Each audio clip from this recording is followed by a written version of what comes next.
আসলে একটা আমার প্রতি এত খুব খবর একটা লক্ষ্যই দেখছি আমার জনপ্রিয়তা দেখে, আমার জনবান্ধব দেখে, মানুষের সাথে মিলামিশা দেখে এরাই এত কিছু আমাকে হুমকি দিচ্ছে। আমার নাম কামাল উদ্দিন, ৫ নং পালাঙ্কাল ইউনিয়ন ৬ নম্বর ওয়ার্ডের ইউপি সদস্য, 71 সালের অনুসারী, মানে রাজাকার হলে সই।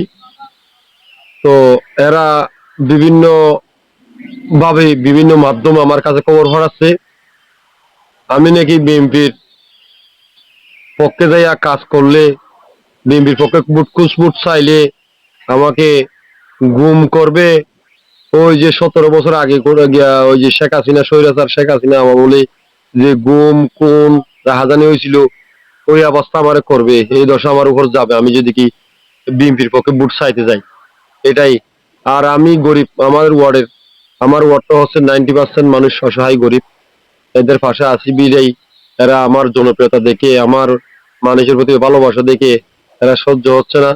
আর এমন হুমকি দিচ্ছে, এই শেখ হাসিনার আমলে যে গুমকুম চলতো, এভাবে আমার গুমকুম করার হুমকি দিচ্ছে, নাকি আমার জেলে পাঠাবে, 12 তারিখের আগে আমাকে কারাগারে পাঠাবে, এগুলাই বলে আমারে হুমকি দিচ্ছে।